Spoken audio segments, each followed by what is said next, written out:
Welcome back, Underlord. It's been a long time since you were banished to the ether. You've returned as a husk of your former self, but I've taught far denser Underlords than you. Let's start with the basics. This is your dungeon core. The tether that allows you to manifest your malignant will. If destroyed, your consciousness will once again be scattered to the void. Your workers are an extension of your dark will. They have many jobs, but their main focus is in carving out the halls of your dungeon. Put them to work by clicking and dragging your cursor upon the flashing tiles to tag them for excavation. Your workers will now rush forth to dig out and claim the tagged area. Once they have laid down the stones, marking the ground as your own, you will be able to build rooms upon the finished tiles. While your lackeys get to work, look to the east of your dungeon core. This is a gateway, one of the many portals that you'll use to attract minions to your dungeon. Order your workers to dig a path to it now. Now that you have a gateway, minions can enter into your service. But first you'll need to build the rooms necessary to entice them in. Start by building a barracks. This room will allow your minions to hone their combat skills without the risk of permanent death or disfigurement. Select it and build it by clicking and dragging your hand across the claimed tiles. Most rooms must be built at least 3 by 3 in order to function properly, though the lair and vault are effective at any size. A gnarling has entered your dungeon.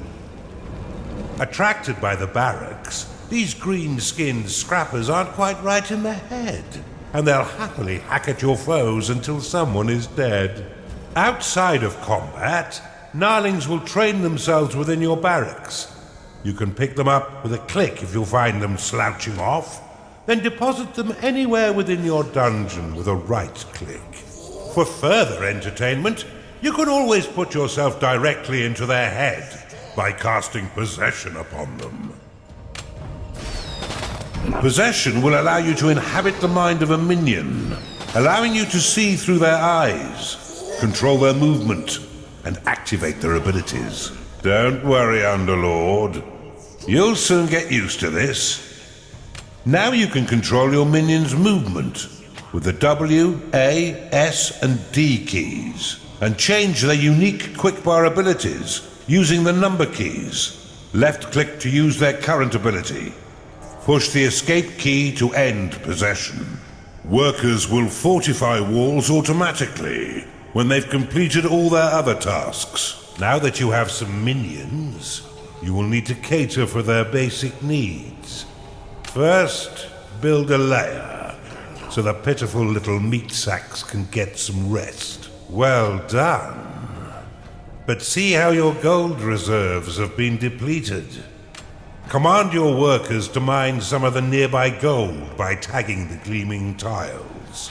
They collect and return gold to your dungeon coffers, allowing you to spend it on whatever your dark heart desires.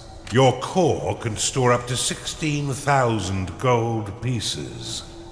But if that number sounds pitifully small, or if wealth inspires the evil in you, simply build a vault to store more. Now that you've got a bit of coin in your pocket, you can build a slaughter pan. This room produces scores of micro-piglets, a delicacy that will sustain the weak flesh of your minions by filling their bellies with succulent pig flesh.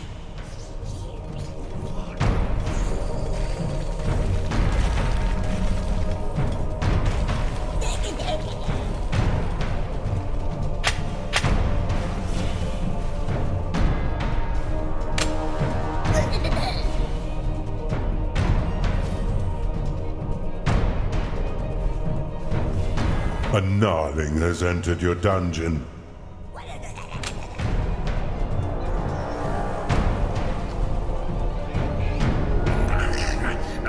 Your dungeon has been breached. Cast Rally upon these spectres, and your minions will immediately sally forth to wreak bloody havoc.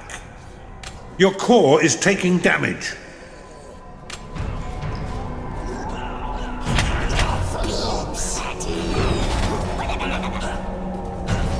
Underlord, your dungeon core is being attacked.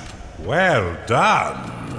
Now finish off the rest of these manifestations with a second rally flag.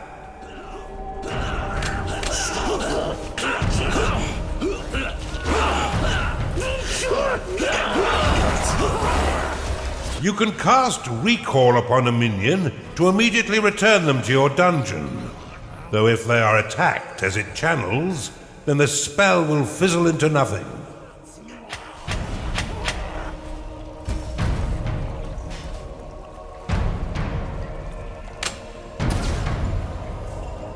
You're on a roll, Underlord, and I've been waiting far too long to begin my war for the Overworld.